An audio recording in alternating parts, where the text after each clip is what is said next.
Boa tarde a todos e todas. É, Quero iniciar aqui felicitando, né, todos os servidores e servidoras pela semana aí do servidor, né, nessa programação aí da EGP, nosso quarto seminário científico de servidores da UF. Nós estamos aqui na sala 4, a sala de temática de ensino, pesquisa e extensão. Algumas regras para a sessão, tá? Mantenha seu microfone fechado durante toda a sessão e sendo aberto somente quando abrir a discussão, quando abrir para perguntas. Utilize o chat somente para informações da própria, da própria sala, né? Quando for perguntar, por favor, levante a mão. As sessões serão gravadas para posterior divulgação do evento e as perguntas serão computadas por um formulário que vai ser divulgado posteriormente aqui no chat. Tá ok? Quero já de início aí parabenizar todos aí pela aprovação do artigo no quarto seminário. E aí vamos dar abertura para as apresentações. Após cada apresentação, a gente abre aí uns 5 minutos para perguntas, tá ok? Então, se tiver alguma pergunta, assim que terminar a apresentação, que vai durar em torno de 15 minutos, você pode perguntar, tá? André, senhora, pode compartilhar, por favor, para o André colocar a apresentação dele.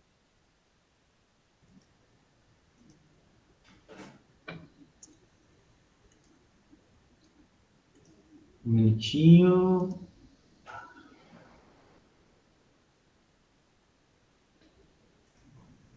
Colocando na tela inteira. Vocês me avisam se já está aparecendo? Sim, já está já, André. Ah, tá ótimo. Posso começar? Pode iniciar, você tem 15 minutos, tá? Tá Para a ótimo. apresentação. Obrigado, William. Boa tarde a todos. Meu nome é André, eu sou biólogo da UF, trabalho no Departamento de Biologia Geral, no Instituto de Biologia, especificamente do Herbário de Niterói. Estou no finalzinho do meu doutorado no PPG CAPES, o Programa de Pós-Graduação em Ciências Aplicadas a Produtos para a Saúde, da Faculdade da Farmácia, também da UF. No finalzinho, já nos últimos meses de gestação da minha tese. Então, hoje eu vou apresentar para vocês brevemente um pouquinho do que eu faço no herbário e um pouquinho do que está nascendo, que está para nascer da minha tese. Essa pesquisa é orientada pelas professoras Adriana Lobão, a Odara Boscolo e a professora Selma Paiva. Esse trabalho é intitulado Inventário Florístico Preliminar de Espécies Endêmicas do Parque Natural Municipal de Niterói para uso alimentício e medicinal. Então, eu vou começar falando rapidamente do Herbário de Niterói, porque é um patrimônio nosso da UF, é importante que todo mundo conheça, né, saiba que ele exista. O herbário ele é uma coleção botânica, uma coleção científica, biológica, voltada para registrar a biodiversidade vegetal de várias formas, né? A maior parte do nosso acervo lá no herbário é feito de essicatas, que são plantas prensadas e secas, né? A gente tem também a xiloteca, uma coleção de amostras de madeira. A gente tem o laminário, que são uma coleção de amostras de corte histológico. E uma coleção etnobotânica, que registra o uso das plantas pelas diferentes culturas e povos. O herbário ele atua nesse tripé da nossa sala, né, tanto em educação quanto em pesquisa e extensão. E trabalhando dentro do herbário, os herbários eles refletem a proposta dos pesquisadores que estão envolvidos, a proposta da sua natureza, o que esse herbário quer ser, né? Então, a gente tem, por exemplo, a gente está pertinho do herbário do Jardim Botânico do Rio, que é um dos maiores herbários que tem no mundo, e ele se propõe a registrar a biodiversidade vegetal do mundo todo, né? E principalmente do Brasil. Mas em Niterói, né, o herbário de Niterói, desde que ele voltou para a UF em 2017, depois se der tempo eu conto essa história para vocês, mas desde que ele voltou para a UF em 2017, o herbário de Niterói tem se proposto a registrar a flora de Niterói. né? E em 2020, a gente recebeu um financiamento da FAPERJ, um apoio a coleções, né? Que nos permitiu comprar material, comprar armário, dar bolsa para aluno, e a gente usou essa verba para começar a conhecer melhor a flora de Niterói, né? Fazer do Herbário de Niterói uma referência da flora de Niterói. E aí, estou mostrando para vocês aqui um mapinha do município, para vocês verem, a UF, quem for dos campos aí de Niterói, a UF está mais ou menos por aqui. E vocês vão ver nesse mapa que existem algumas manchas verdes. Essas manchas verdes são as áreas protegidas de Niterói. E existem 3 manchas mais escuras que eu vou chamar a atenção. Eu não sei se vocês estão vendo a minha setinha, mas eu estou apontando aqui para vocês. A mancha, uma das grandes manchas à direita é o Parque Estadual da Serra da Tiririca, né? E essa mancha aqui do meio é a Reserva Ecológica Darcy Ribeiro. São 2 áreas protegidas que tradicionalmente vêm sendo estudadas pelo pessoal da UERJ de São Gonçalo, que faz um trabalho maravilhoso já de levantamento de florístico nessas áreas há muitos anos. E aí restou essa manchinha aqui na esquerda, que é ninguém mais, ninguém menos que o Parque Natural Municipal de Niterói. Quem conhece um pouquinho de Niterói, com certeza já ouviu falar do Parque da Cidade, onde o pessoal salta de parapente, né? Uma área florestada no morro, e ela é justamente essa área central que vocês estão vendo em verde. O Parque da Cidade já existe há muito tempo, mas o Parnit, né, o Parque Natural Municipal de Niterói, ele foi criado em 2014, englobando esse morro, que é o Morro da Viração, uma áreazinha menorzinha aqui, que a gente chama de setor Guanabara, que inclui ali a Ilha da Boa Viagem, né, ali perto do MAC, para quem conhece Niterói, e o setor costeiro lagunar, aqui em volta da Lagoa de Piratininga, e pegando também Restingas, inclusive até ali a Praia do Sossego. Aqui tem umas fotos para ilustrar mais ou menos como são esses locais, né? Vai desde Ilhotas ali no meio na entrada da Baía de Guanabara, até o morro densamente florestado e uma área com uma carinha mais de restinga, mais de mangue, né? A gente pode ver que esse parque ele tem uma variedade de ambientes muito interessante. E a flora desse parque ainda não era conhecida, né? Diferente das 2 áreas que eu falei, da Serra da Tiririca e da Reserva Darcy Ribeiro, o Parnit ainda não tinha tido nenhum levantamento.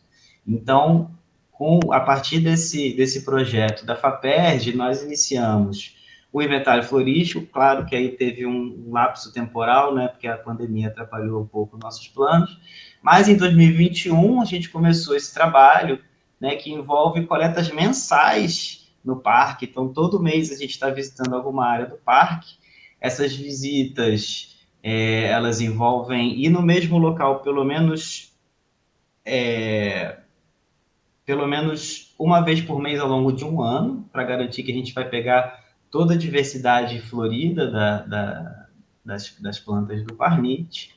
E eu vou mostrar para vocês aqui também rapidamente, com umas fotos bonitas para ilustrar a nossa sexta-feira chuvosa, um pouco dos resultados desse inventário, que já tá acontecendo, já tem bastante tempo. A gente já considera que ele está praticamente fechado. Mostrando aqui primeiro a primeira área que a gente estudou, que é a chamada Ilha do Pontal. É uma área no setor costeiro lagunar.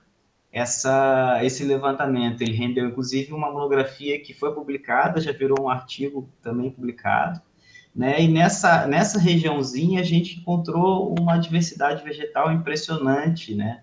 Uma variedade de plantas bastante rica, inclusive de espécies ameaçadas, de espécies endêmicas do Rio de Janeiro, e não dá para deixar de chamar atenção para quem tiver a oportunidade de visitar. Todo parque ele pode ser visitado, tá? É uma unidade protegida, mas recebe visitantes. E ali na Ilha do Pontal existe essa área aqui, muito, muito, muito interessante, esteticamente, paisagisticamente, que é o Bosque Vermelho. É uma área toda tomada de cambuís, que é uma mirtácea que tem um tronco avermelhado. Então, quando você entra nesse bosque, é uma coisa assim, essa foto não faz jus, é uma coisa bastante impressionante, bastante interessante. No final desse estudo, nós chegamos a quase 200 espécies. Cada vez que a gente vai lá, a gente ainda encontra uma coisa ou outra, né? Então, a lista já está próxima de 200. E saindo depois do inventário feito da Ilha do Pontal, a próxima área já foi dentro do Morro da Viração, na Trilha dos Mirantes, aqui na parte sul do morro. Também foi feito a visita ao longo de um ano, encontramos mais de 200 espécies. Ali já tem uma cara mais de mata fechada, então nós encontramos uma outra diversidade dentro do parque. Esse estudo também gerou uma monografia orientada pela professora Adriana, já falei da diversidade, aqui umas fotinhas para ilustrar. Espécie, dentro do morro, a gente ainda conseguiu encontrar ambientes diferentes, com diferentes composições, né, comunidades de espécies ocorrendo ali. Então, os resultados foram bastante interessantes. Agora, saindo da parte sul, já na parte central, nós também fizemos um levantamento na trilha da Ponte de Pedra, também virou uma monografia de uma aluna da UENF, e ela estava focada nas espécies herbáceas, ela encontrou quase 70 espécies herbáceas, mas nós também coletamos as arbóreas, as outras espécies, e fechamos o levantamento nessa área.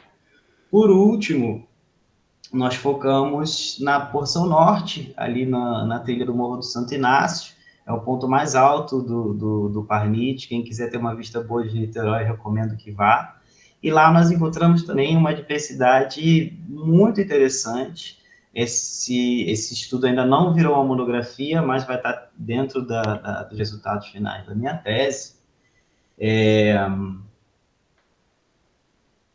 E também gostaria de destacar que, né, dentre as espécies vegetais super interessantes que a gente tem encontrado lá dentro do Parnite, né, vale muito destacar essas duas espécies que foram descritas em 2023 por um aluno, agora um pesquisador colaborador lá do herbário, mas foi aluno também da nossa botânica, e ele descreveu duas árvores parentes da jabuticaba, parentes da goiabeira, parentes da pitangueira, que são endêmicas de Niterói, né? Inclusive, ele batizou de cereja amarela de Niterói. Então, são árvores totalmente nossas que ocorrem ali no Parnite. Agora, entrando um pouquinho mais dentro da minha tese, o fechamento dessa história toda, eu espero que eu ainda esteja dentro do tempo, se eu não tiver alguém, por favor, me puxe. Esse inventário... 5 minutos. 5 minutos? Perfeito. Dá tempo de encerrar tranquilo. Esse inventário, então, a gente já considera que ele já está basicamente pronto. Por quê? Na Mata Atlântica, a diversidade vegetal é imensa. Então, as chances da gente voltar lá, a gente achar que já coletou tudo, chegar lá e encontrar uma coisa que a gente nunca tinha visto antes, ou lá no Morro da Viração, ou para a ciência, como mostra a cereja amarela de Niterói, são grandes. Então, o fechamento que a gente dá se dá da seguinte forma: nós pegamos os registros que foram coletados ao longo desse inventário, que inclui aí cerca de mais de 400 espécies, né, 436 espécies observadas. Nós juntamos com registros de outros herbários, de coletas que não foram nossas, mas de espécies que nós não encontramos, e chegamos no número final de 707 espécies. E vocês podem ver nessa curva aqui, isso aqui a gente chama de curva do coletor, né? Ela, basicamente, se ela tiver chegando numa assíntota, se ela estiver ficando retinha, significa que a gente já coletou toda a diversidade. E a gente vê que ela ainda está querendo subir um pouco, né? Então, a gente considera que o parque está bem inventariado, mas possivelmente ainda tem algumas espécies ainda para serem encontradas. E aí, como eu falei que a minha tese ela é voltada para a área da saúde, então, além desse inventário que a gente está fazendo, nós também estamos desenvolvendo um índice que vai ser aplicado para esse inventário, com o objetivo de levantar as espécies que ocorrem no Parnite que sejam de interesse ou medicinal ou alimentício, né? Então, a gente, muito em breve, essa análise vai ficar pronta, e ela envolve fazer um levantamento bibliográfico para cada uma das espécies que a gente encontrou. Como a lista é muito grande, nós estamos fazendo um recorte dessas espécies, né? São 700 espécies, 707 espécies no total, mas existem espécies que são amplamente distribuídas no Brasil, existem espécies que são exóticas, então nós fizemos um recorte das espécies que são exclusivas da Mata Atlântica e que têm a distribuição restritas ao sudeste. Um exemplo aí dessa Aristolochiaceae linda, né? Fazendo esse recorte do nosso inventário total, nós ficamos com 246 espécies, e são essas que nós vamos avaliar para averiguar qual seria o potencial uso alimentício, o potencial uso medicinal para cada uma delas, e quais são as mais interessantes do pessoal da farmácia, do pessoal da química, da nutrição, focar os olhos pesquisadores para investigar. Era mais ou menos isso. Obrigado pela atenção. Estou disponível aqui para as perguntas, não sei se agora ou no final. Parabéns, André, pela apresentação. Trabalho muito interessante. Vou abrir agora para as perguntas. Alguém tem alguma dúvida? Se tiver, só levantar a mão, pessoal. William, Oi. Não é nem pergunta. Eu fiquei assim, encantado com o trabalho, de certa forma. Eu trabalho há tanto tempo, isso que eu acho a importância desses encontros, desse seminário, é sobre essas coisas. Eu trabalho há mais de 30 anos na UF, nem sabia que a UF tinha um herbário. E tão bem cuidado, e tão bem catalogado, e tudo assim, revertendo até para a gente, de certa maneira. Né? Como é interessante. Parabéns, nem sabia mesmo. Fiquei assim encantada, apesar de não conhecer nada de planta, nada disso, medicinal, então, mas muito legal.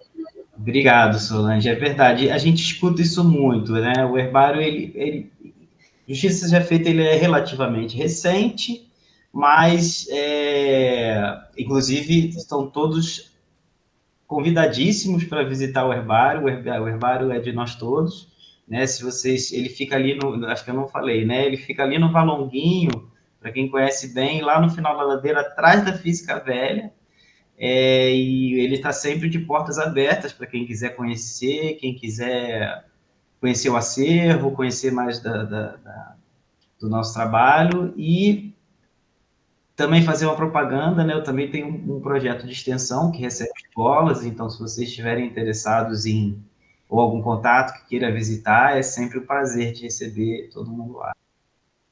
Patrícia, pode falar. Então, achei também muito interessante e até achei que era ali na Praia Vermelha, né? Porque ali tem uma parte de plantio, que eu já até fui lá, fiz um mini curso de agrofloresta. Então, e atrás da Física Velha eu não estou conseguindo localizar, e olha que eu conheço o Valonguinho mais ou menos. Fica escondidinho. Ali na Praia Vermelha é o Horto Viveiro, é da nossa colega professora Jane. Ela faz um trabalho de agrofloresta. O herbário, ele, apesar de todo mundo estar nas plantas, né, ele tem uma proposta diferente. O herbário é quase como se fosse um museu.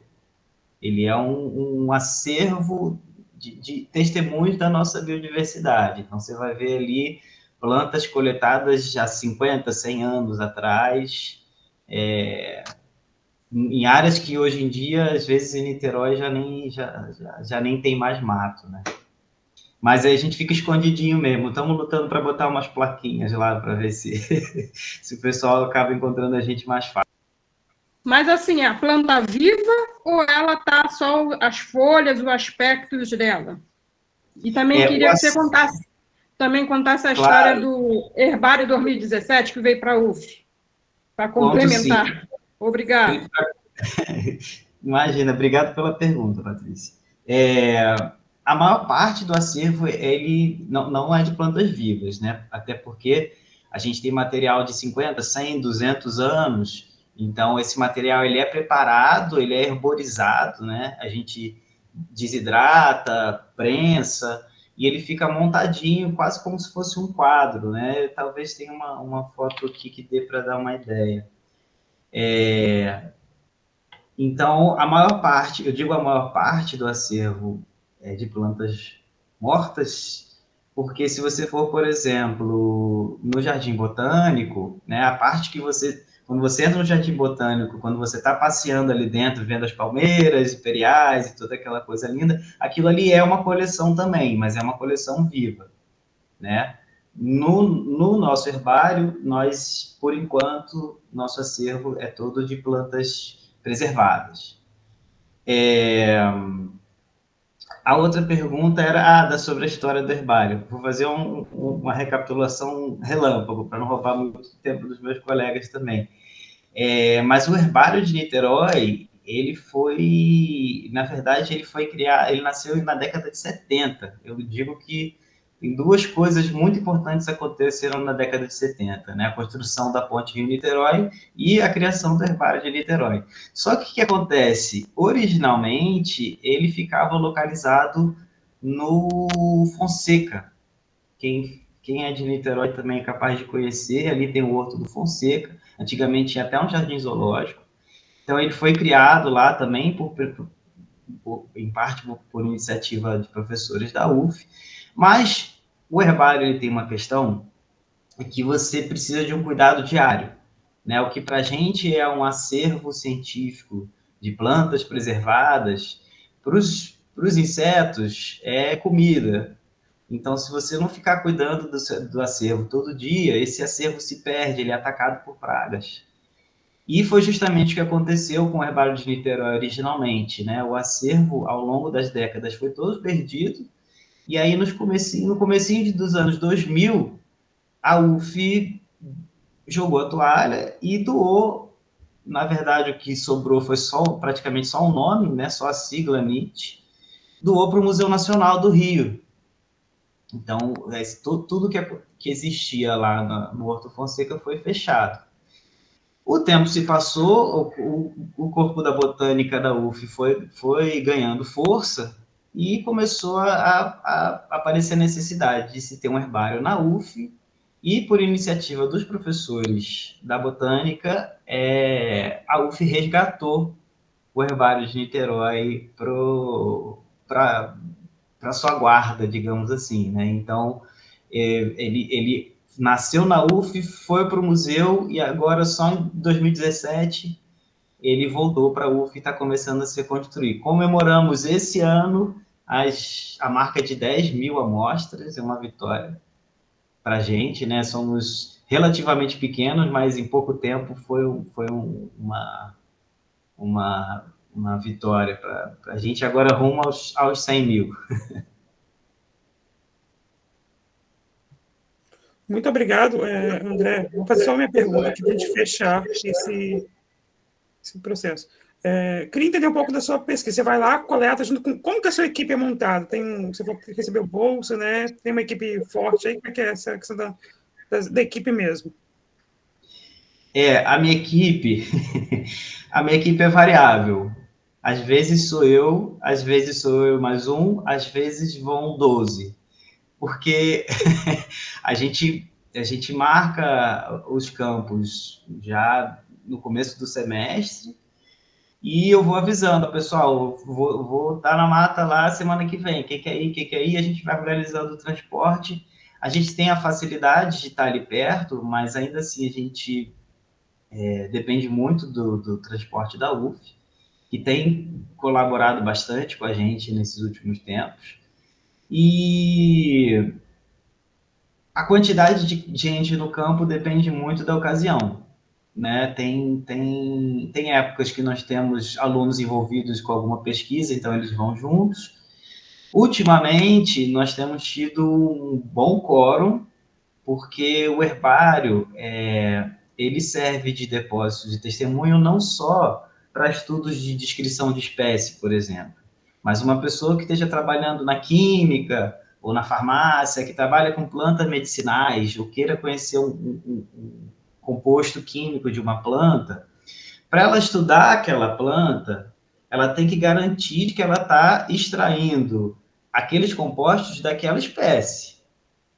E a única garantia que ela tem perante os pares do mundo da química e da biologia de que aqueles compostos vieram daquela planta é se ele pegar aquela planta e depositar no herbário. Então, no herbário, a gente também tem registros que são fundamentais para o pessoal que trabalha com plantas medicinais, com extração de compostos químicos bioativos, porque sem o testemunho que está depositado lá no herbário, o pessoal da química não tem como garantir de que planta vieram aqueles compostos. Então, essa volta toda para falar que, ultimamente, o bonde que vai coletar vai desde biólogo até químico, nutricionista. A gente tem tido uma turminha bastante boa para ajudar a coletar, ultimamente. Muito legal, André. Parabéns mais uma vez pelo trabalho, né? É muito interessante essa divulgação aí, né, do herbário aí da UF, aqui no nosso seminário. Vamos passar agora para o segundo trabalho. O Alex, pode colocar sua apresentação, por favor? Tá ok, vou preparar aqui.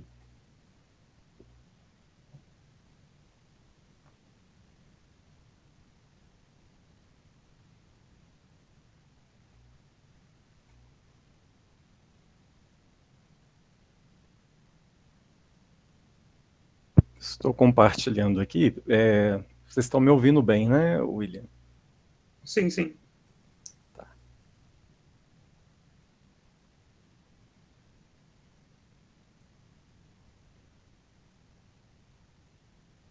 Deixa eu voltar aqui.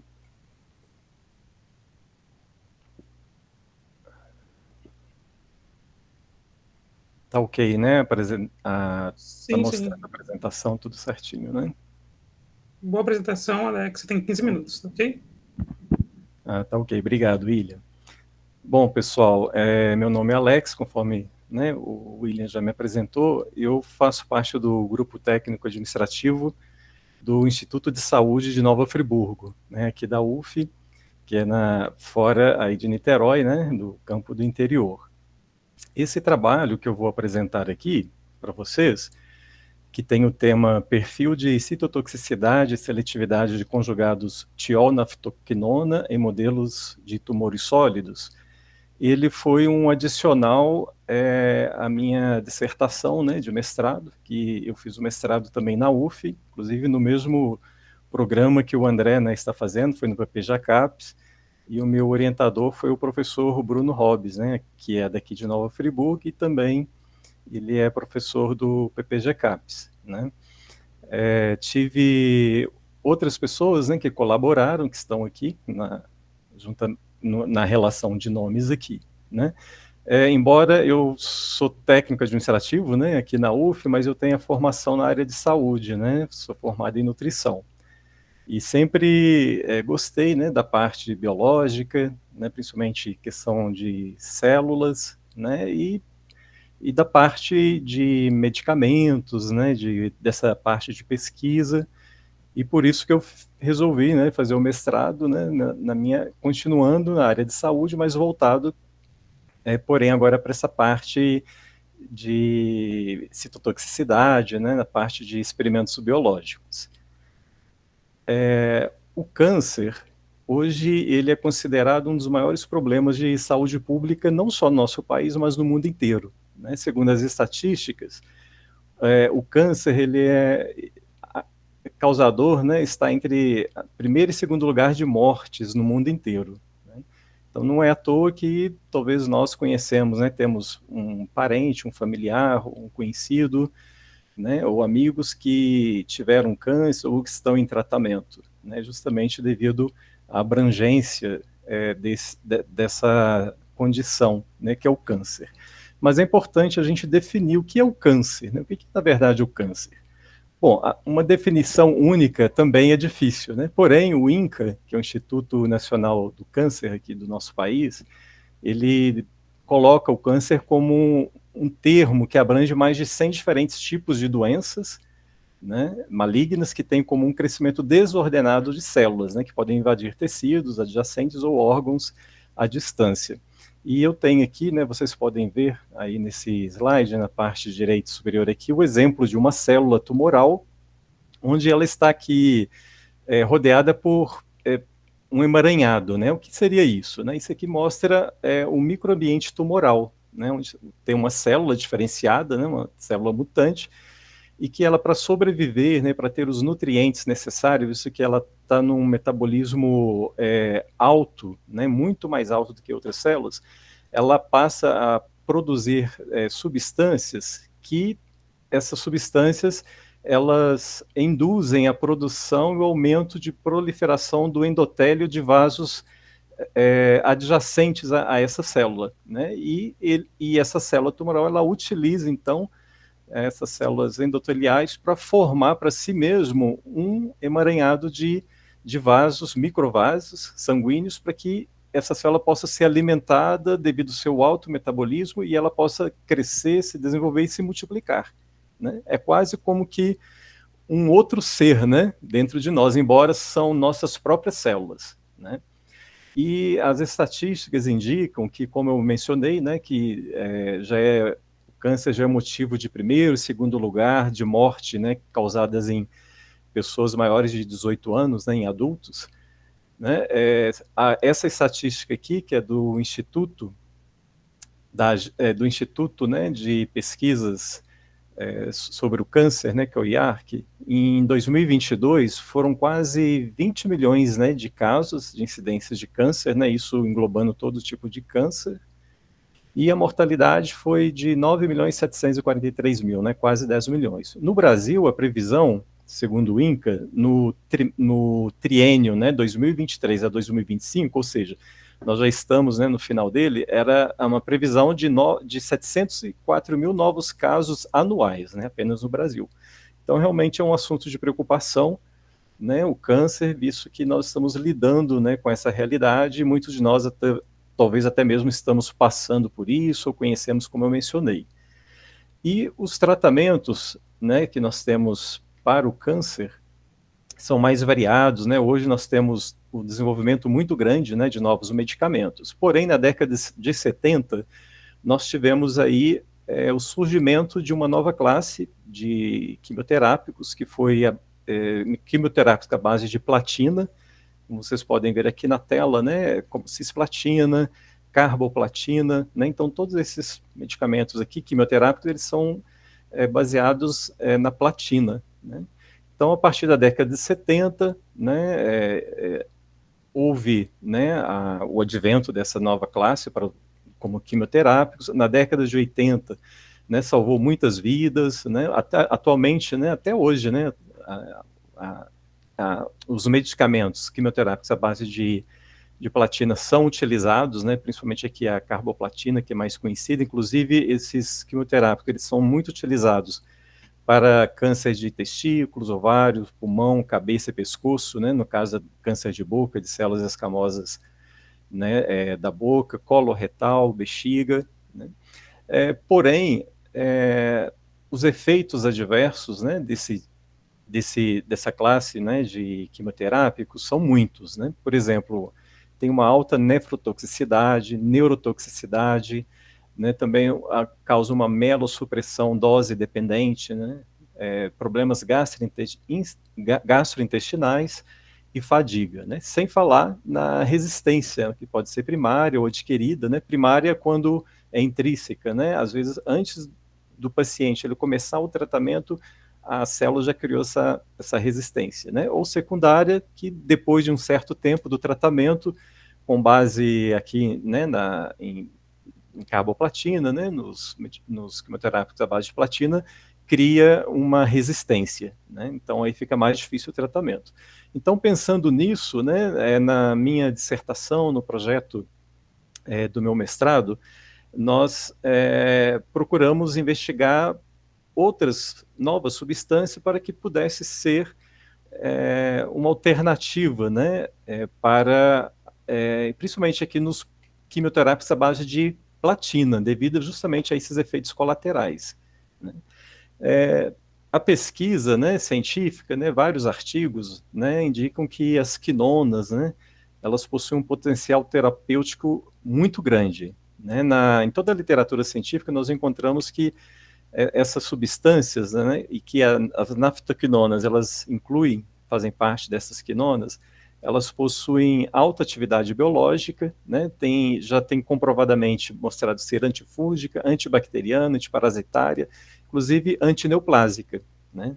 Mas o que são essas quinonas ou naftoquinonas, né? Então, são pigmentos biológicos presentes em bactérias, em determinados fungos, em várias plantas, e uma delas é o que está aqui, né, que vocês podem ver, que é a Lawsonia inermis, né, onde é retirada aqui a naftoquinona. E vocês podem ver aqui nessa fórmula química, onde apresenta aqui um anel naftalênico, né, que é esses dois anéis formados aqui por dois anéis benzênicos, né, e possui então grupos carbonilas, né, que é essa parte aqui onde há duas ligações aqui do carbono e do oxigênio. Esses dois tracinhos, né, são os grupos carboxilas, né, e elas têm nas posições, então, essas carbonilas na posição 1 e 4, que é nesse caso aqui, e pode também ter 1 e 2. Né? Então, nesse caso aqui, é uma 2-hidroxi-1,4-naftoquinona. Então, devido ao seu poder biológico, né, já comprovado, né, que nós temos aqui, ela atua, né, como um agente redox, como alquilação covalente, inibição de topoisomerase, então ela atua em várias frentes, né, principalmente no caso aqui, que seria interessante para o câncer. Né? Então, com base em todo esse conhecimento já adquirido, já testado em vários experimentos científicos, o grupo de química, né, do professor Davi Rodrigues, eles utilizaram, né, a naftoquinona como base, né, que tirado daquela planta, né, e eles fizeram uma reação, né, entre Lawsona, né, que seria essa primeira aqui, que vocês podem ver, e foi catalisada aqui por ácido fórmico, sob a ação, né, de micro-ondas aqui, resultando na formação de uma alfa-estiloidona, né, como foi aqui o número 2. Né? Então, a partir dessa alfa-estiloidona,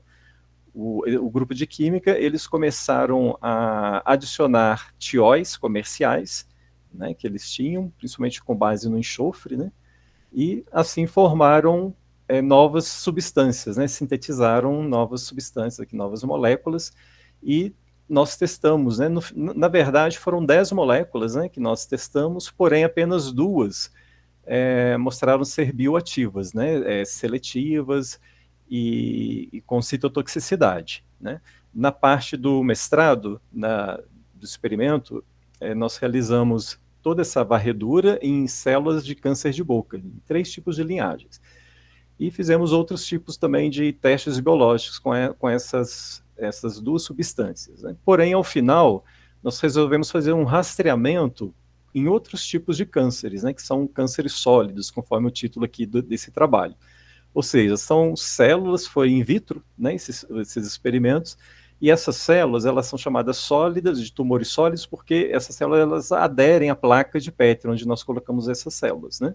Inclusive, foi isso que nós fizemos aqui, onde vocês podem ver uma placa de Petri, né, onde se coloca o meio, as células, né, que nós testamos, além de 3 linhagens de câncer de boca, que era CC9, 14 e 25, nós testamos também com B16F10, que é um melanócitos, né, HCT 116, que é o câncer de intestino, colo retal, e a REP-G2, que é de fígado. Né.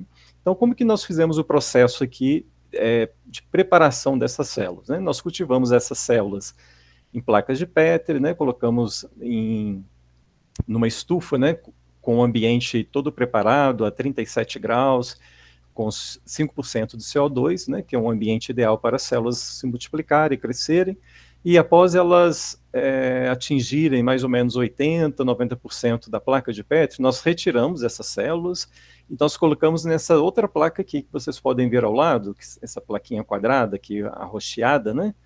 E pode ver aqui uma foto minha, né, onde eu estou preparando aqui o tratamento dessas células, né, que aí eu passei as células que estavam nessa placa para essa outra placa e fizemos o tratamento com 2 substâncias que passaram nos outros testes, né, biológicos, e nós tratamos, então, essas linhagens da mesma forma, da mesma concentração, e essas substâncias elas ficaram por 72 horas dentro aqui dessa estufa, e ao final, né, nós fizemos um ensaio que é o MTT, que é metiltroxato, né, e esse MTT, o que acontece? Vocês podem ver aqui que a célula tem uma parte que uma está clara e a outra bem roxinha, né? Então, ou seja, o MTT, quando a célula ela tem uma viabilidade, ou seja, ela ainda está viva, né? Ela está com as mitocôndrias funcionando, tá, né, tudo normal. O MTT, ele entra na célula, né, na camada, né, ali da célula, da membrana celular, melhor dizendo, e lá na mitocôndria é feito, então, o metabolismo desse MTT, né? Então, quando a célula é viável, ela, através da cor, indica essa viabilidade, né? Então, nós fizemos esse teste de citotoxicidade para ver se essas substâncias elas iam matar as células ou não, né? Então, após esse tempo, né, que nós utilizamos aqui o MTT de 3 horas e meia, nós colocamos nessas placas no espectrofotômetro, que é esse outro equipamento, e esse equipamento, ele traduz, né, a intensidade das cores, que nós podemos ver aqui, em números, né, e a partir desses números nós podemos, então, saber a citotoxicidade, né, qual a concentração em que se encontra, quanto menos cor apresentou aqui, as células, né, os postos aqui com as células, indica que houve mais morte, né, porque não havia mitocôndrias disponíveis para fazer o metabolismo do MTT. As roxinhas aqui é porque as células ainda estavam, algumas ou nem todas, né, estavam vivas, mas, né, elas não foram tão citotóxicas, a substância não foi tão citotóxica, né? Então isso era importante nós sabermos para saber o grau, a potência dessas substâncias contra essas células cancerosas, né? E qual foi o resultado? Né? Então nós fizemos aqui um quadro onde mostra que a potência dessas substâncias de acordo com a linhagem celular, né? Vocês podem ver aqui que o número que está em verdinho, como por exemplo a SC4 aqui, 10,6, 13, 14 e 12, indicam que nessas linhagens aqui, a substância 1 e a substância 2, onde elas foram mais potentes, ou seja, onde elas mataram as células cancerosas com uma concentração baixa de cada uma da substância. Tá? Então isso aqui significa a potência da substância. Nós utilizamos a carboplatina, que como nós falamos, né, foi o nosso controle positivo, visto que o nosso intuito, objetivo, era ver se essas substâncias tinham uma ação similar ou melhor do que a carboplatina e com menos efeitos, né, que poderiam, ou seja, mais seletivas, né? Então, nós vimos aqui que as 2 substâncias, né, por exemplo, nessa linhagem SCC4, na SCC25, B16, F10 e HCT116, foram mais citotóxicas, foram mais potentes do que a própria carboplatina, que a menor concentração foi de 18, né, no câncer de fígado. Então, isso trouxe um bom achado para o experimento, né, visto que mostrou uma alta citotoxicidade até mesmo em comparação com a carboplatina, e era o que nós esperávamos, né? Porém, não apenas a potência da substância é importante. Nós precisamos também saber se essas substâncias elas seriam seletivas, né? Porque nada adiantaria se essa substância ela matasse células cancerosas e ao mesmo tempo matasse também células saudáveis, né? Nós não queremos isso, né? Queremos preservar células saudáveis, né? E diferentemente da carboplatina ser menos citotóxica, né? essas duas substâncias. Então, o que nós fizemos? Nós fizemos o mesmo teste com células saudáveis. No caso aqui são fibroblastos, né? Nessa última linha aqui, em vermelho, e nós conseguimos ali o resultado da potência, da citotoxicidade dessas substâncias, onde a substância 1, ela teve uma certa citotoxicidade, né? Para o fibroblasto. A substância 2, a citotoxicidade foi menor, né? E a carboplatina aqui nós podemos ver que teve um valor também maior, né, do que as outras duas substâncias, né? Porém, nós precisávamos fazer um cálculo para ver a questão da seletividade. O que é o cálculo do índice de seletividade? É o que está aqui ao lado, né? Nós pegamos o número de cada IC50, né, que é a concentração inibitória, 50%, e dividimos pelo IC50 da linhagem tumoral, né? Então, o IC50 do fibroblasto, que é a linhagem celular, é dividido pelo IC50 da linhagem tumoral, né? Então, é considerado seletivo quando o resultado é maior que 2. Quais foram os resultados que nós obtivemos? Bom, nós tivemos esses resultados aqui, né? Tivemos resultados aqui promissores, né, para as duas substâncias, né, mais para 2, né? E visto que quanto mais alto o número, significa que é mais seletivo, né? Por exemplo, o composto 1 teve uma seletividade maior na SC4 do que nas demais, né? Inclusive aqui na B16F10, ela não mostrou seletividade, que teve um resultado menor que 2, né? Foi 1,4. Por outro lado, o composto 2, ele teve bons índices de seletividade, né? Chegando até 9,1, né? Inclusive superior à própria carboplatina, que já é um quimioterápico já utilizado na clínica, né? Que obteve aqui 7,1 em células de HepG2, né, que é do fígado, né? E o composto 2 teve 8,5, 7,5, então isso mostrou um ânimo, né, para essa pesquisa, visto que mostrou uma alta seletividade, né, em relação até mesmo à própria carboplatina, né, o que a gente também estava aguardando, né?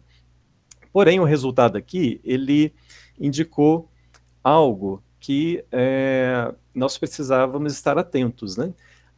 Os compostos 1 e 2 mostrou uma heterogeneidade nesta seletividade, né? Como vocês podem ver aqui, na B16 não foi seletivo, na SC4, a substância 2, ela foi pouco seletiva, né?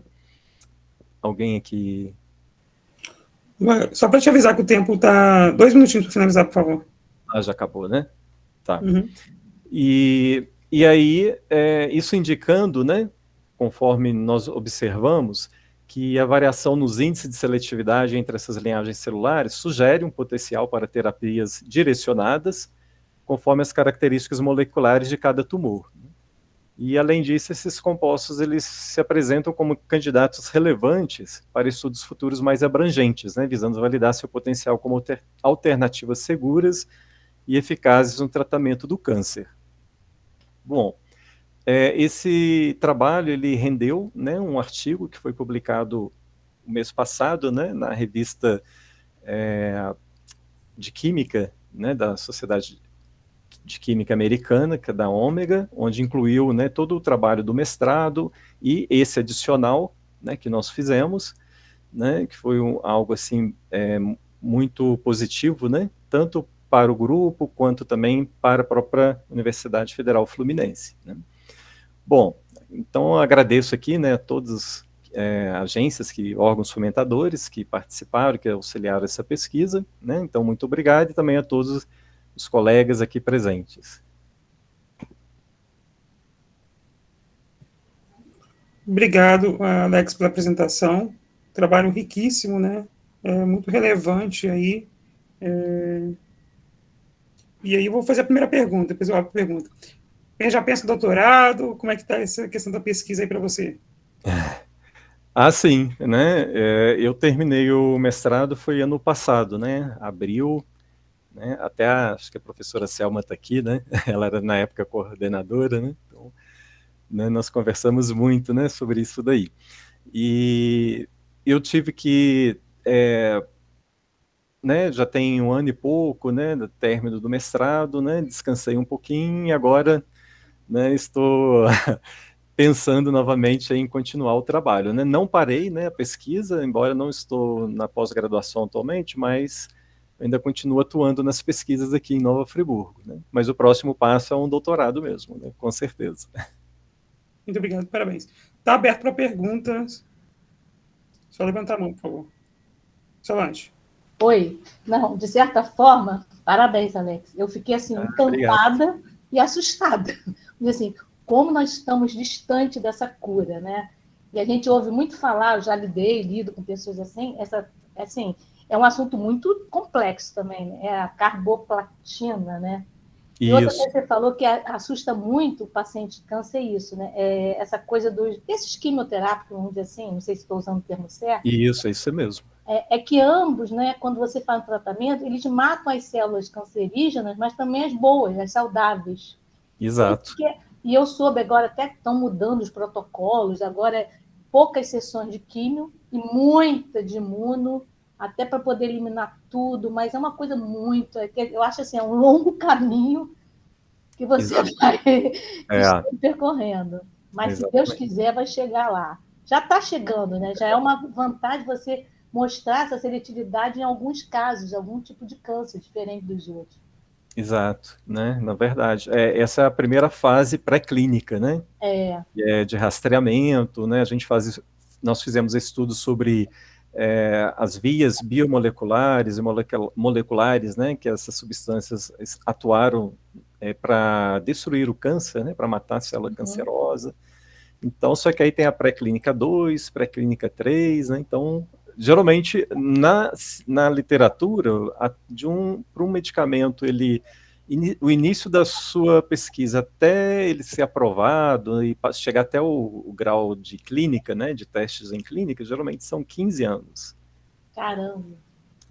Né? E às vezes acontece que a substância ela vai bem durante todo um período, mas aí quando vai testar em seres humanos, aí já é diferente os resultados, aí a pesquisa acaba, né? Então é algo complexo, né? Tem que gostar e vamos ter apoio, né? Quanto mais apoio a ciência, a pesquisa, né? Melhor para a gente, para todo mundo. Parabéns. Obrigado, Solange. Alguma outra pergunta?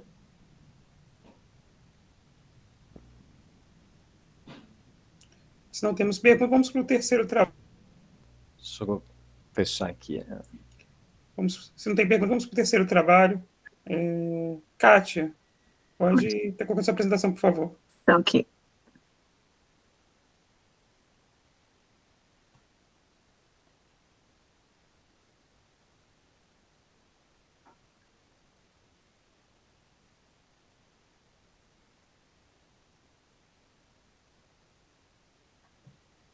Tudo pronto, Kátia? Você tem 15 minutos para apresentar, tá?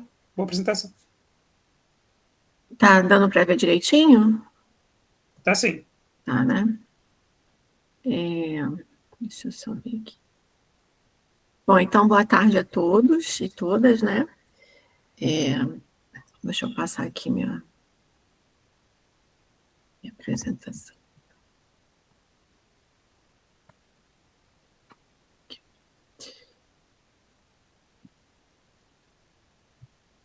Estou conseguindo passar aqui.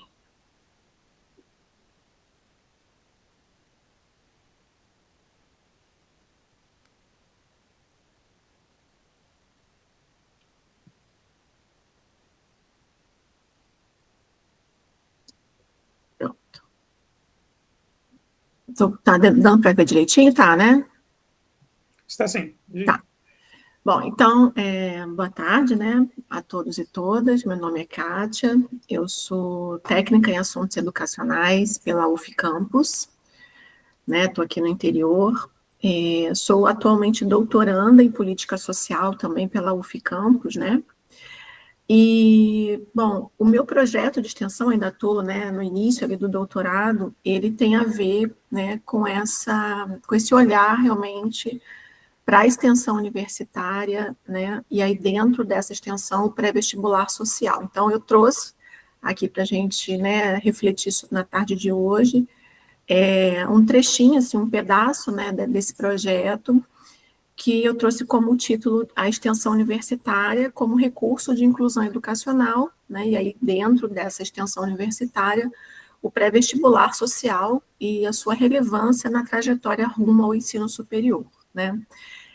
Atualmente eu sou vice-coordenadora desse projeto, né, a gente tem um projeto aqui na UF Campus, um pré-vestibular social, eu vou falar um pouquinho mais sobre ele, né. E aí, então, na verdade, né, eu trago aqui hoje, na tarde de hoje, uma proposta, assim, de um relato de experiência, né, exatamente pela minha experiência como vice-coordenadora desse projeto desde 2023, né, então, a minha ideia realmente é contribuir para essa reflexão, né, do quanto que o papel da extensão universitária, né, ele tem ali realmente um destaque muito grande nessa questão específica do acesso à educação superior, né, então, assim, via esses projetos de extensão, né, que são pré-vestibulares sociais, que a gente sabe que na UF, como um todo, né, a gente tem pré-universitários em vários campi, né, da nossa UF, então, o quanto que esses projetos, eles vêm aí, no caso, somando, né, forças para realmente aí facilitar esse acesso à educação superior por um grupo aí historicamente vulnerabilizado socioeconomicamente, né, a questão realmente também da exclusão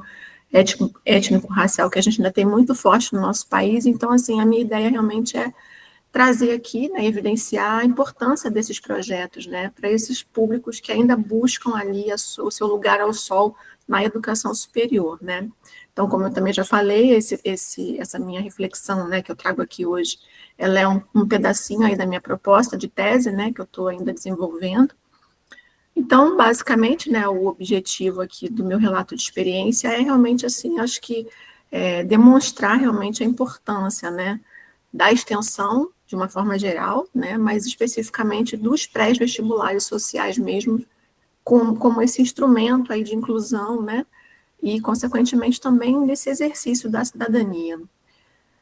Bom, e aí, né, eu faço um pequeno resgate aqui, né, do quanto que a educação, ela é importante ainda, né, ela ainda tem esse peso, esse caráter de peso ainda na nossa sociedade, né, e só para realmente rememorar, né, a educação, ela é um direito social, ela é constituída ali, né, na nossa Carta Magna desde 1988, então, assim, a educação de uma forma geral, né, não só a educação superior, mas a educação de uma forma geral, ela ainda é realmente, assim, um aspecto muito importante, né, que a gente tem, e especificamente na educação superior, o Brasil, ele vem avançando, né, a gente tem aí, eu citei aqui algumas, né, para exemplificar, algumas políticas públicas que vêm acontecendo aí ao longo das décadas, né, a gente tem o FIES, o ProUni, o SISU, enfim, políticas públicas que vêm aí nessa tomada realmente para incentivar, para ampliar esse acesso, né, e aí é nessa seara realmente que o pré-vestibular, né, dentro dessa concepção de extensão universitária,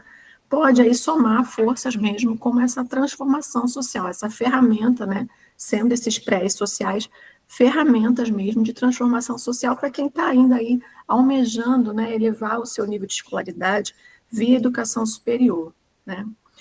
Bom, e aí eu trago aqui algumas porcentagens, né, para a gente realmente, assim, entender que, bom, a questão do acesso à educação superior, apesar de tantas políticas públicas que a gente vem tendo, né, ao longo das décadas, ainda é um desafio, né, quando a gente pensa, assim, realmente em termos de país, assim.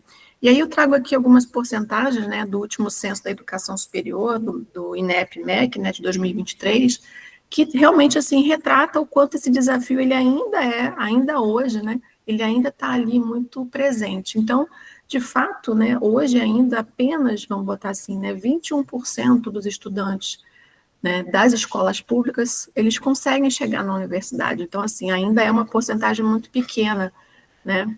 Da mesma forma também, apenas 16% dos estudantes rurais, né, e 17% das pessoas pretas e pardas é que conseguem aí alcançar esse ensino superior, quer dizer, mesmo com essas políticas públicas, né, de ampliação das vagas, enfim, né, a própria política de cotas que veio realmente aí para somar, né, para ampliar esse acesso, a gente ainda tem esse desafio, né, muito ainda em evidência no nosso país.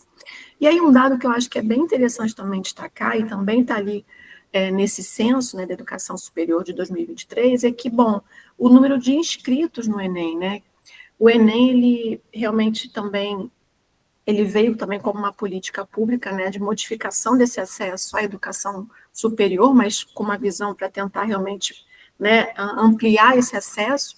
Mas, de fato, o que se percebe é que desde 2016 para cá, né, então, assim, nessa lacuna aí de 16 até 23, foi percebido, né, por esse censo, que as inscrições no Enem, elas foram caindo, né, então, se lá em 2016, né, eles tiveram lá 6,1 milhões de inscrições, já em 23 eles foram, né, 2,7 milhões.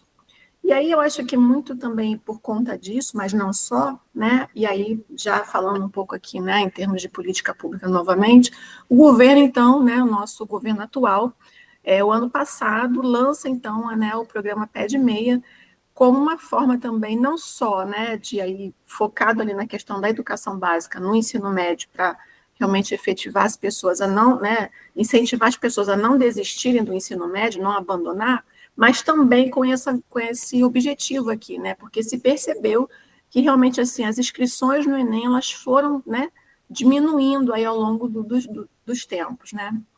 E aí eu trago aqui, então, finalmente, né, o foco aqui da minha pesquisa, do meu projeto, né, e do que a gente está aqui hoje conversando, realmente aqui a gente tem lá, aqui em Campos, né, dos Goytacazes, a gente tem um pré-vestibular social, né, que a gente tem, o nome dele é Jorge da Paz Almeida, e aqui eu trouxe uma foto, né, só para ilustrar a nossa pequena turminha ali, essa foi a turma de 2023, né, mas a gente já está agora ali com outra turma. Mas aí eu trago aqui bem rapidinho também, assim, uma pequena linha do tempo, né, desse nosso pré-vestibular, desse projeto, né, de pré-vestibular social. Então, lá em 2011, esse projeto, ele começa a ganhar, né, corpo ali, um grupo de alunas, né, do curso de serviço social que a gente tem aqui em Campos, decide, então, aí, né, juntar forças e criar esse projeto ali de pré-vestibular, na época com outro nome, né, Josué de Castro. E aí a gente, infelizmente, né, a gente passa ali pela Covid, então em 2019 a gente tem essa ruptura, né, na ocasião, realmente, o pré-vestibular, ele foi totalmente, assim, as atividades foram suspensas, né, e aí, somente em 2022, então, e aí já com uma nova roupagem, né, com um novo grupo de alunos, e aí dessa vez um grupo de alunos do curso de Ciências Sociais, né, que a gente também tem esse curso aqui em Campos, são, então, esses alunos que, então, retomam esse projeto, mas agora, assim, com o nome de Jorge da Paz Almeida, né, mas com a mesma proposta, assim, com a mesma ideia, né, de fato. Então, eu trago aqui alguns pequenos números, né, só para vocês terem uma noção, assim, qual é o público, né, qual é o perfil que a gente atende. Eu acredito que, relativamente, seja um público que, né, em relação aos outros prés, também deva ser mais ou menos parecido, mas para realmente, assim, mostrar e efetivar o quanto que, de fato, a gente atende, né, esse público que vem sendo, historicamente, ainda hoje, né, excluído mesmo, né, socialmente, enfim. Então, a gente, desde 2023 até hoje, a gente recebe ali, né, vamos botar assim, a maioria dos alunos que a gente recebe, eles estão naquela faixa, entre 16 a 20 anos, né?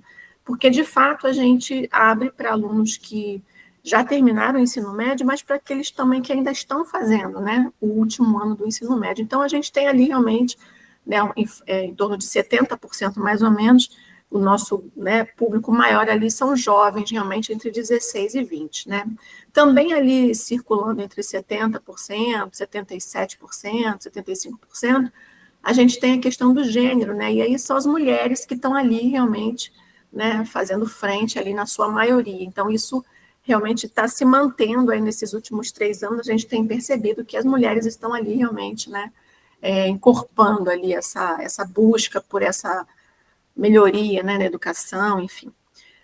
Pretos e pardos, a gente realmente tem ali, né, metade realmente dos alunos que nos procuram, né, que a gente consegue ali realmente atender, são pessoas pretas e pardas, né, metade também ali já com o ensino médio completo, mas a outra metade ainda ali estudando no último ano, né? E, de fato, assim, a maioria esmagadora, e quase, né, praticamente quase chegando a 100%, são realmente alunos das escolas públicas, né? A gente também abre vagas para quem fez lá o seu ensino médio em escola privada, mas de maneira 100% como bolsistas, né? Então, assim, a gente realmente atende ali quase 100% do pessoal oriundo dessa escola pública. Bom, a renda familiar realmente ali, né, ela gira ali em torno, pelo menos ali 50% pessoas realmente de baixa renda, a gente, né, tem esse levantamento também. A questão, eu trago aqui essa questão do acesso à internet, né, porque assim, embora a grande maioria também consiga acessar a internet, mas ainda 70% ali consegue acessar, mas pelo instrumento que é o celular, né, e pelo pré-pago também. Então, é um dado que ali para a gente ele é relevante também, porque, assim, apesar do acesso, né, tecnológico, mas o instrumento que eles acessam essa internet ainda é o aparelho de telefone, né, e ainda ali por uma internet, né, pré-paga. Bom, e aí avançando um pouco mais também, né, então o que a gente costuma ofertar lá para eles, né? Então, o nosso curso, ele é na parte da tarde, né, porque a gente, aqui em campus, a maioria dos alunos que ainda estudam na parte da manhã, então a gente faz ali o nosso pré à tarde, né, então a gente tenta realmente contemplar para eles ali todas as disciplinas, né, que caem no Enem, mas não só no Enem, a gente também prepara os alunos para outros exames vestibulares, né, o nosso próprio, a gente tem aqui na cidade o Instituto Federal Fluminense, né, o IFE, que também tem um vestibular interno, né, próprio, então a gente também prepara para esse exame, né, e basicamente com as disciplinas ali que eles realmente já trazem ali algum conhecimento, né, da educação básica mesmo, do ensino médio, né. Mas, para além disso, né, e aí acho que vem a parte assim mais interessante do projeto, e aqui também tem algumas fotos, né, que eu tento trazer aqui para vocês, que a gente também tenta, assim, de alguma maneira, proporcionar dentro do possível, dentro das limitações, né, questão de tempo, logística, mas, assim, outras atividades, né, para que esses alunos também ali, eles tenham uma visão crítica mesmo, né, da sociedade, do mundo, para que eles tenham também outras experiências ali, então a gente tenta buscar sempre, né, palestras sobre as profissões, né, levá-los também, a gente tem aqui na cidade uma outra universidade também de renome, que é a UENF, né, que é uma universidade estadual aqui do Norte Fluminense. Então, a gente também tenta levá-los ali, até para conhecer mesmo, assim, as opções que eles têm, né. Então, assim, algumas fotos aqui que eu trouxe para a gente também, né, ilustrar, assim, o quanto que a gente busca, da medida do possível, claro, dar esse aluno, né, que chega ali para a gente, essa formação, né, digamos assim, cidadã, né, para que ele veja as matérias, reveja as matérias do ensino médio, mas também que ele tenha outras oportunidades, outras experiências, para que ele também vá ali, né, ativando ali o seu senso crítico também, né, e a gente considera que isso é um papel importante também desse projeto, né. Bom, então aqui, né, eu trago, então, né, reforçando aqui as nossas porcentagens, né, então, de fato, a maioria dos alunos são da escola pública, pretos e pardos ali em torno de 60%, né, 70% também ali em torno mulheres, a faixa salarial também, né, as rendas de salário ali são baixas também, né, per capita ali familiares, e o acesso à internet, como eu também comentei, né. Bom, mas o que acontece, né, a gente tem um problema muito grande ainda da evasão, né, como a gente também sabe que existem também outros prés, mas dentro das evasões ali, a gente consegue ali vamos botar assim, uma porcentagem, né, de aprovação entre 70% e 90%, as pessoas que conseguem chegar com a gente até o final do ano, em média, 70% a 90% a gente consegue essas aprovações, né?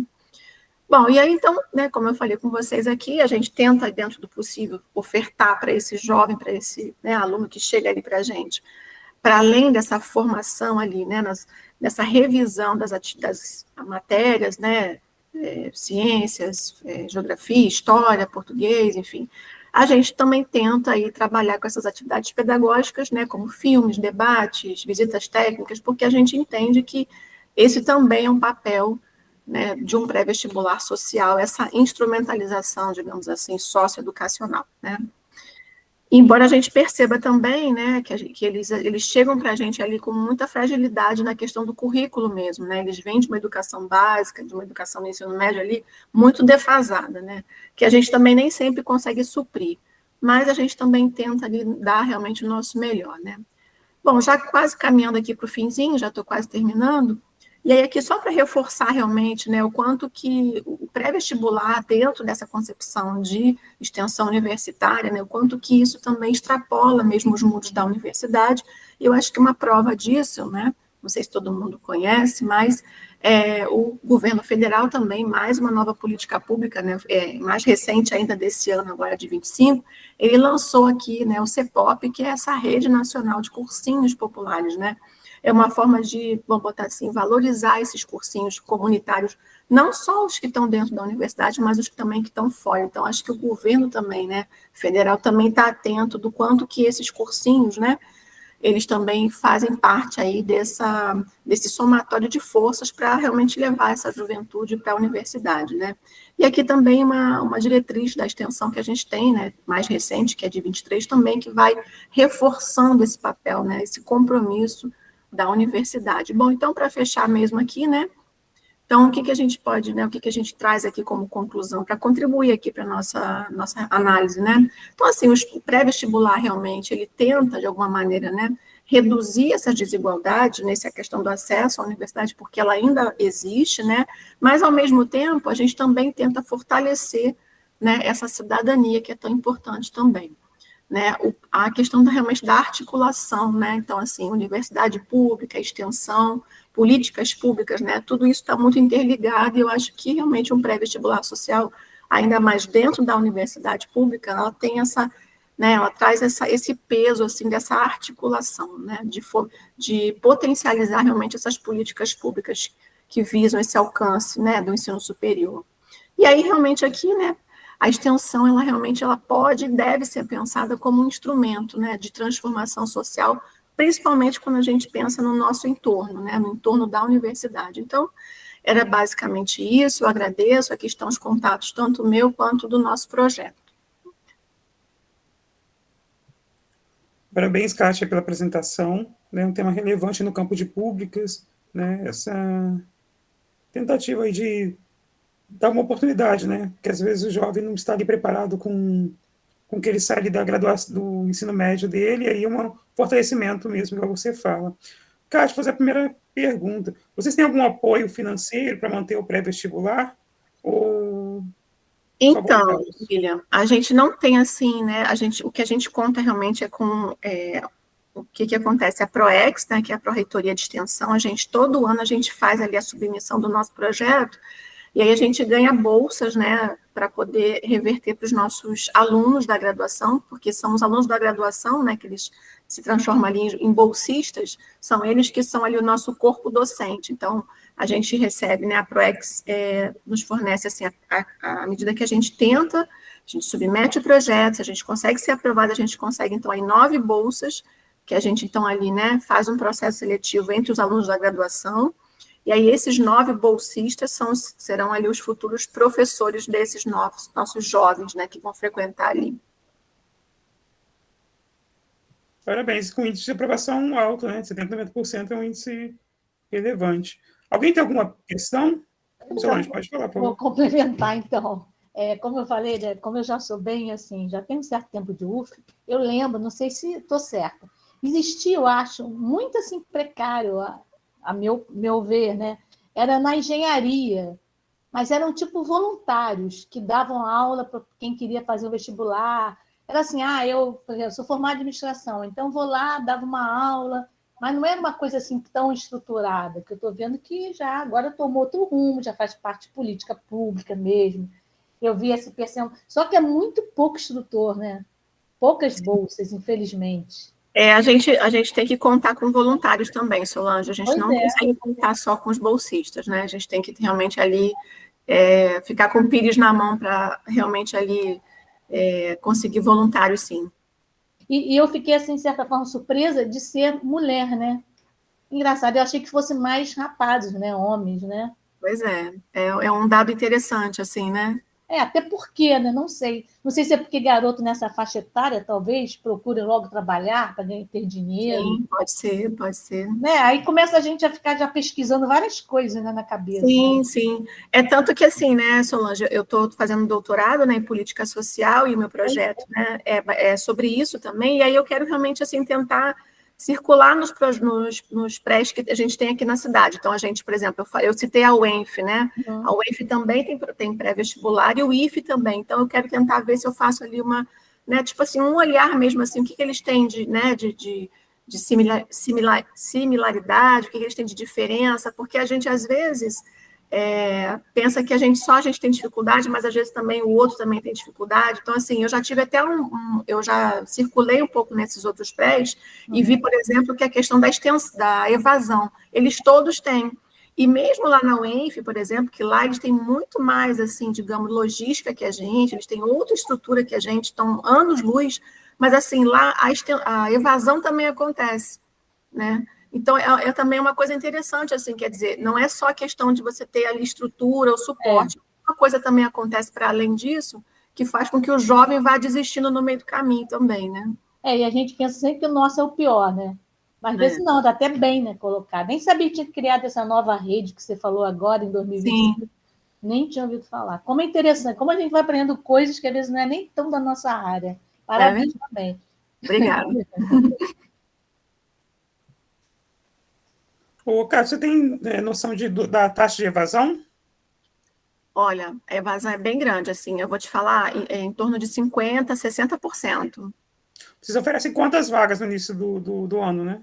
Então, a gente costuma oferecer em torno de 100 vagas, né? E a gente preenche as 100 vagas, mas quando já chega assim no meio do ano, já metade já desistiu, já foi embora. Muito alto mesmo. Mas faz parte do processo, às vezes, igual a Solange visualizou, Aí a gente arruma emprego, né? Arruma outra coisa. Exatamente. Tem essa questão também, né, que a gente sabe, a questão do financeiro pesa bastante, né? A gente não consegue oferecer, assim, por exemplo, a gente não tem essa estrutura do lanche, né, do transporte, a gente não consegue. Mas, por exemplo, na outra instituição que eu comentei, eles ofertam e mesmo assim também tem a evasão, por exemplo, né? Então, são coisas para a gente realmente investigar com mais, né, com mais profundidade, assim, para entender mesmo ali o processo, né? Verdade. Alguma outra questão, pessoal? Se não tem, vamos encaminhar para o quarto trabalho. Patrícia, você vai apresentar? Sim. Pode apresentar, então, por favor. Deixa eu ver aqui como é que vai ser a questão do compartilhamento da tela.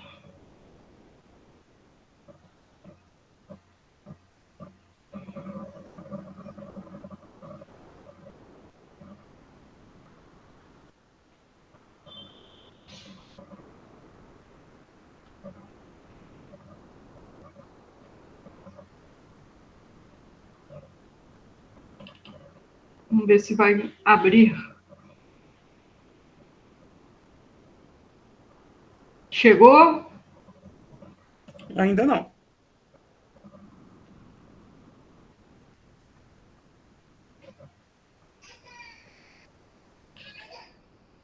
Se preferir, a gente pode apresentar aqui para você também, só você falar. Eu acho que eu vou precisar de ajuda, não consegui por aqui, não.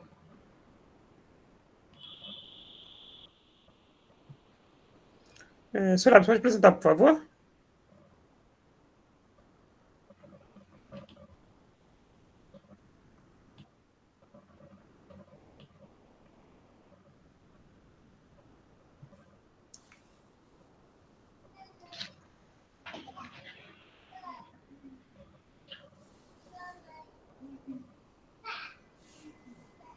Isso.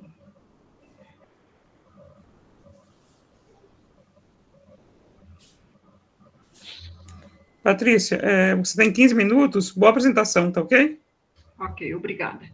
Então, eu sou a Patrícia, sou da Biblioteca do Instituto Biomédico, lá próximo ao Valonguinho. E nós lá temos uma oficina de pequenos reparos e o trabalho é sobre o relato de experiência nessa oficina. Pode passar o slide.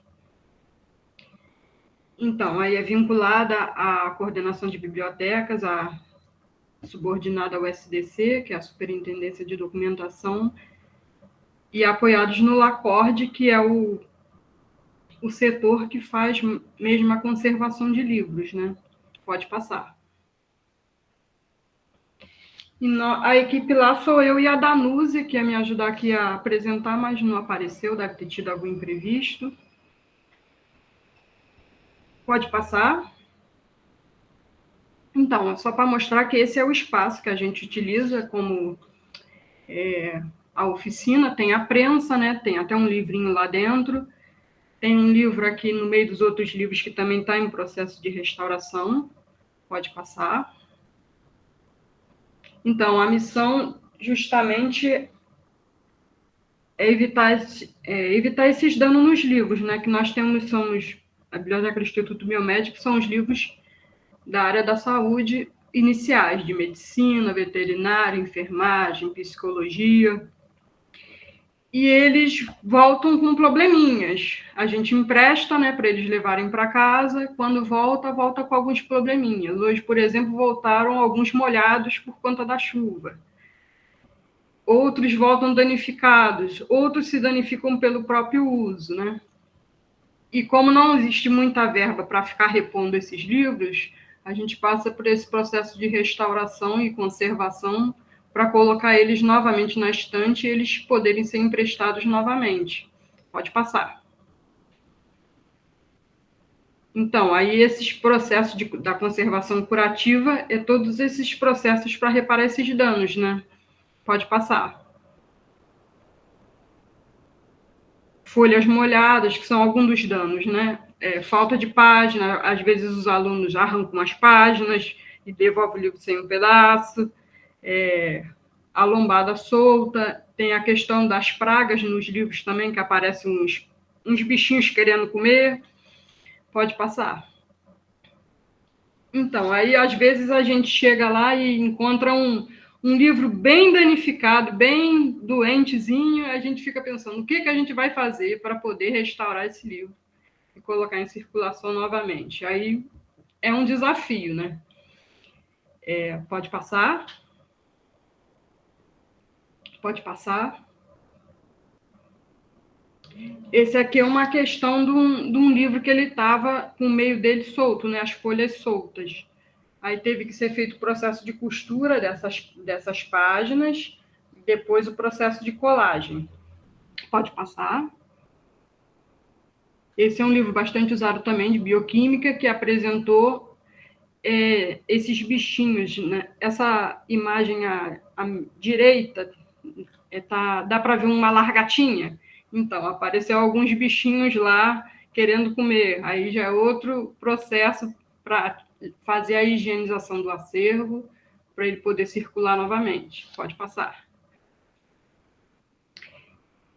Então, os objetivos desse trabalho foram apresentar o serviço a uma nova servidora, né? Que a gente teve um desafio que cada uma estava num horário de trabalho. E eu sabia como fazer e ela não sabia como fazer, mas eu tinha que passar para ela continuar o serviço. Pode passar.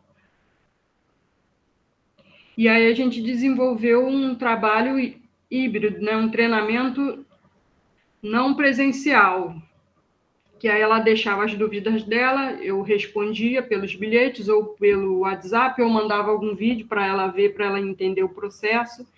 E esse foi um desafio desse treinamento em outro formato que não o formato físico, que o ideal teria sido físico, né? A presença das duas ao mesmo tempo, mas nem sempre foi possível.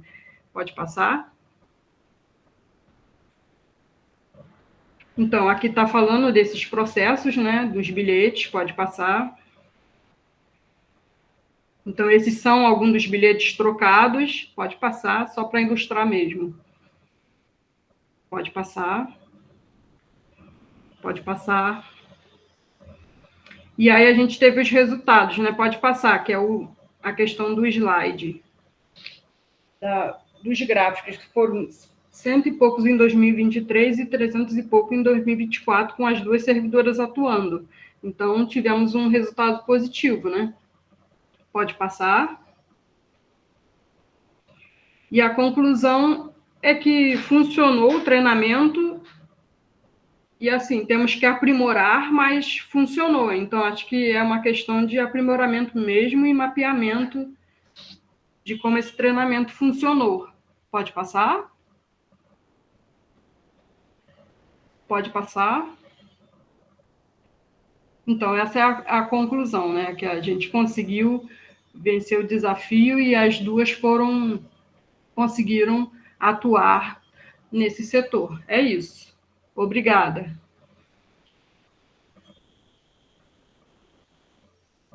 Patrícia, parabéns aí pela apresentação, né?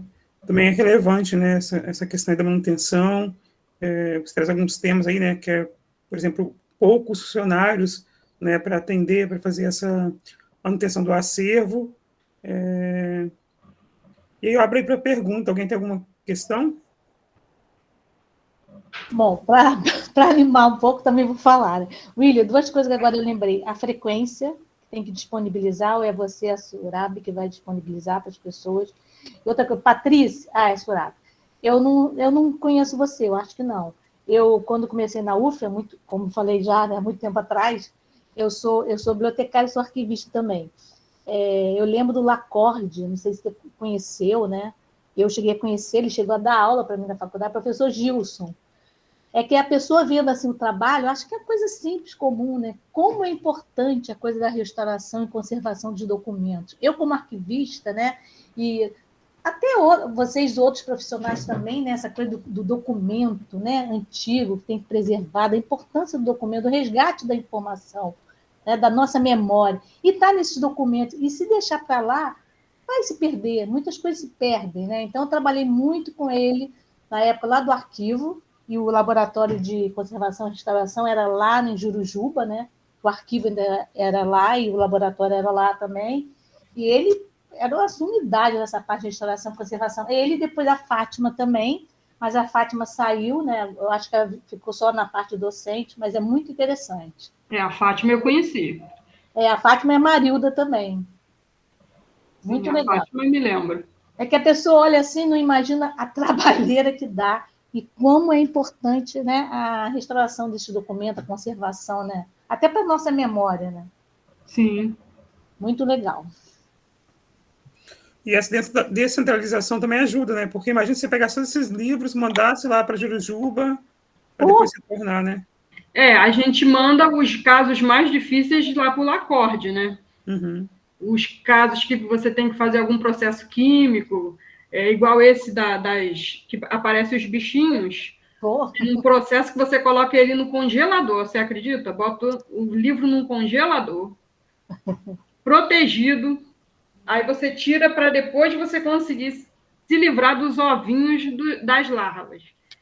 Então, é um processo bem demorado, né? Sim, só a gente comenta aqui, a gente não tem noção do trabalho que dá, né, para restaurar um livro, né? Até a gente em casa, às vezes, né, tem uns livros lá, daqui a pouco você vai ver, dá cupim, dá não sei o quê, e tem que se desfazer do livro, né? Pior que é. Alex, pode falar. E até uma forma de economicidade, né? Porque os livros, né? Esses livros, principalmente da área de saúde, eles são caríssimos, né? Sim. Então, ajuda demais, né? Na questão até econômica, né? Como você mesmo falou, né? Nem sempre vai ter uma verba para comprar novos livros. São livros, né? Muito grandes, né? Às vezes tem mais de 1000 páginas e são caríssimos mesmo. Sim. Parabéns. Fora que muitos são exemplar único também, né? Como também, né? Existe. Aí são os raros, né? Aí é mais complicado ainda, né? Pois é. E quanto mais antigo, mais complicado, que parece que o material era mais... Eu digo que eles são mais comestíveis. Eles estão mais bichos. É muita celulose. É isso aí. É muito legal, muito bom. Meu. Parabéns, meu filho. Alguma outra dúvida? Bom, a gente vai encaminhando para o fim. Alguém quer fazer algum comentário geral sobre alguma apresentação? Quer tomar algum tema? A gente tem agora um tempo para isso. Para um debate mesmo. Eu gostei de tudo, aprendi muito, temas que não era nem muito da minha área, mas muito interessante. Gostei muito. Vou acompanhar a Solange também né, sou administrador, então também não é muito da minha área, mas muito relevante, né, a gente conhecer aí a amplitude da universidade em termos de pesquisa, né, de extensão, de ensino, né. Parabéns aí a todos que apresentaram, né. Bom, se não tem ninguém para comentar, pessoal, não esqueça aí de assinar a lista, tá? Porque para a emissão do certificado precisa dessa lista aí assinada por vocês, tá? Cuidado aí com os dados que vão preencher, porque vão ser esse dado que a SGP vai usar para fazer ali o certificado de participação. Então, gostaria de agradecer a todos, né, e todas aí pela apresentação. Foi riquíssimo essa tarde aí para a gente aprendemos muito aqui, né? Eu posso falar por mim, aprendi bastante aí com vocês, né? É rápido, né? 15 minutos. Certamente aí cada um de vocês tinha muito mais para colocar, para falar, né? Mas é um panorama mesmo, né? Depois, quem quiser aprofundar mais, vão ter os anais, que vão ser publicados aí a partir de dezembro. A lista está aqui fixada, Solange. Está aqui, ó. Aonde, William? Está no chat, colocou no chat. Ah, tá. Não vi. Ah, tá. Obrigada. Tá? Então, mesmo agradecer também a SGP, né, pela organização do seminário, certamente muito relevante aí para desenvolver, né, para ajudar aí nas nossas pesquisas, né, na divulgação delas, né, que ajuda a gente a conhecer um pouco mais a universidade, tá? Então, muito obrigado a todos. Todos já assinaram? Sim, eu assinei. Acho que a nossa Assinado. sala é 4, né? Isso, sala 4.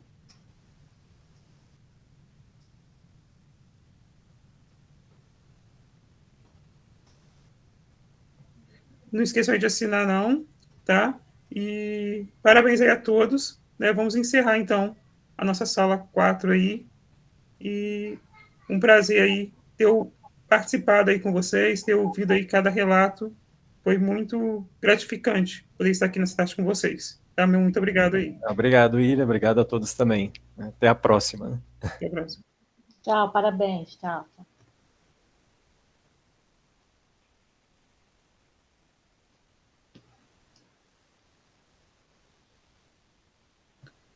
A senhora pode interromper a gravação, por favor.